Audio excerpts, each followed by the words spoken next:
reason, the distortion actually goes away and the mask goes to zero. But then there are other possible explanations. But let's first look at the first one. And so what we did was we looked at this distortion, the symmetry breaking distortion as a function of composition in our SPM data.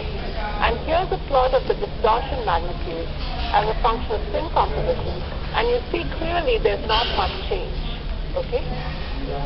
So then what's going on?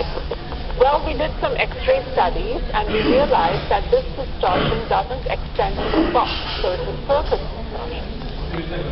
So after a lot of discussions with Yang proof, this is what we realized. What we see is something quite interesting.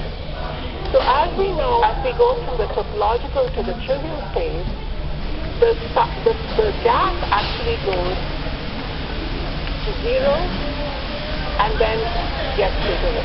So as we go steadily from the topological to the critical point, the gap must go from a finite value to zero. This means that the surface state penetration depth should go to infinity at the critical point. Okay? So that means that what's really going on is that the surface state gets larger and larger in the z direction as you go from the topological phase to the critical point. That means that the fraction of surface state electrons sampling the surface gets smaller and smaller. And this leads to the effect that we see. Meaning the effective mass is given by how many surface state electrons actually and that magnitude gets smaller and smaller as we go. So what we see is that the surface state penetration actually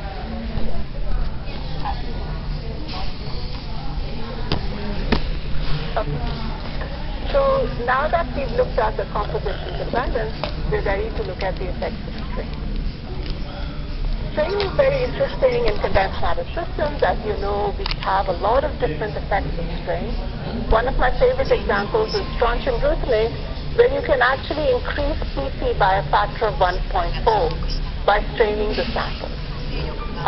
You can enhance ferroelectricity, and here in graphene you can see that this is in the presence of strain. You get these peaks. These are pseudo due to a pseudomagnet. So in PCIs, Evelyn and Liang predicted that strain can actually have similar effects as in graphene. So it can do a few different things. Strain can actually move the position of the Dirac point in momentum space. And that's the same as giving rise to the same phenomena that gives rise to pseudomagnetic field. The strain can give you a pseudomagnetic field, and therefore it can give you Landau levels. Okay? So there are many interesting reasons to study the effects of strain. One thing I just want to mention is, no matter what strain does, however it shifts the Dirac point, you can always write the effect of strain as giving rise to some kind of a gauge field. And you can see that as long as the curl of this A, meaning that the shift of the momentum space position is not uniform in real space, you will get a pseudomagnetic field. Okay, now let's look at the data. What we did was, to create strain, we drew thin films of lead telluride, tin telluride on lead selenide. Okay? Now it's been known from literature that by this thin film structure gives rise to a very interesting two-dimensional buccal structure, which is shown here. Look at this length scale. This is 200 angstrom. So these are actually big, it's a two-dimensional buckling on the surface of this material. So what we did was we grew these films inside our chamber and then transferred it to the SPM. So this is the image I showed you before. This is what we used as our substrate. And then let's just ask, what do you expect to see when you grow these layers of tin telluride? So here's lead selenide, and let's say I start depositing tin telluride atoms. The lattice mismatch between the two is about 3%. So initially, something wrong.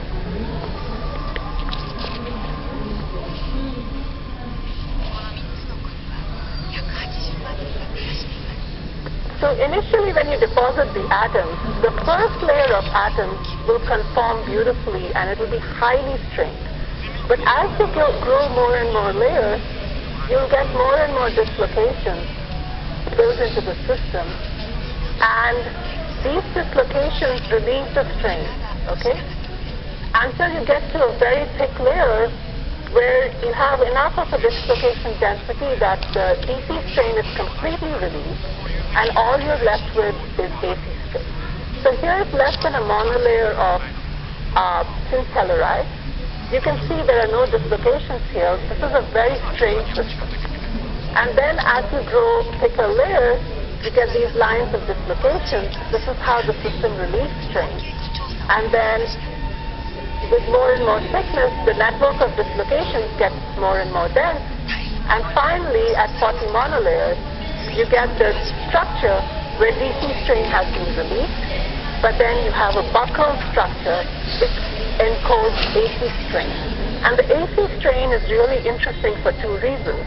One is that this means that if the strain has any effect at all on the Dirac point, it's going to be inhomogeneous in space, which can give rise to pseudomagnetic fields.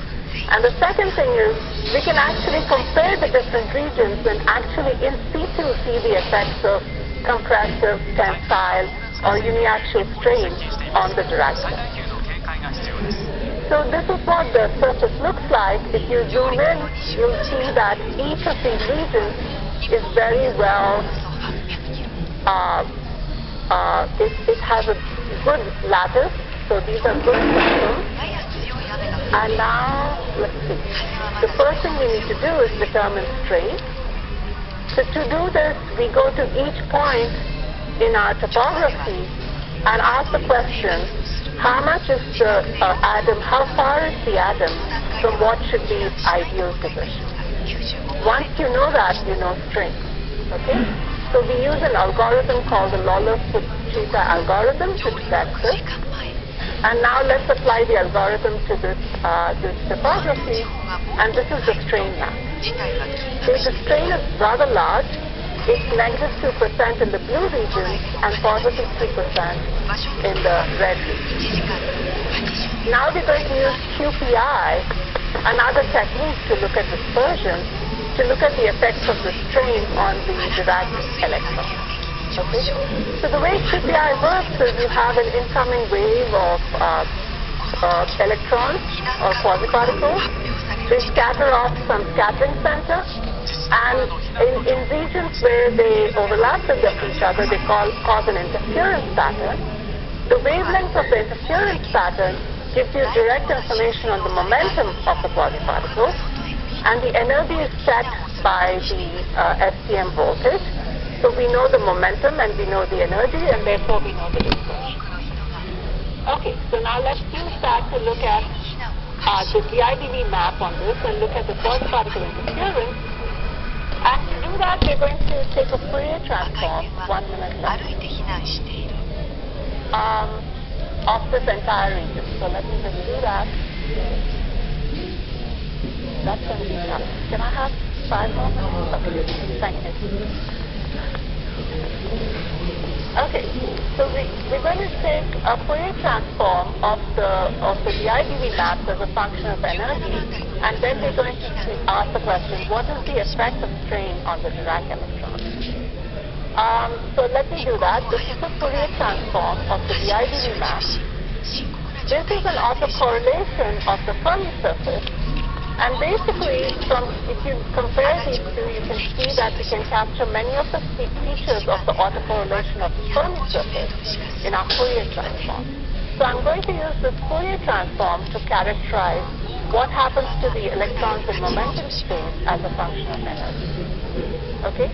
So what I'm going to do is I'm going to start from an energy close to the Dirac point, here's the Dirac point, and sweep energy, and look at these Fourier transforms. and ask the question, what happens to the Dirac energy? Okay, now, so here we go. So you can see that as we change energy in the entire field of view, these two vectors change in size, and from the magnitude of these two vectors, you can get the dispersion. So if this is the change in the two vectors, you plot this as a function of energy, and you can get the dispersion. Now this is for the entire field of view. And what you can do is you can actually go into the strain region, create a mask based on the strain, and do selective Fourier transform of the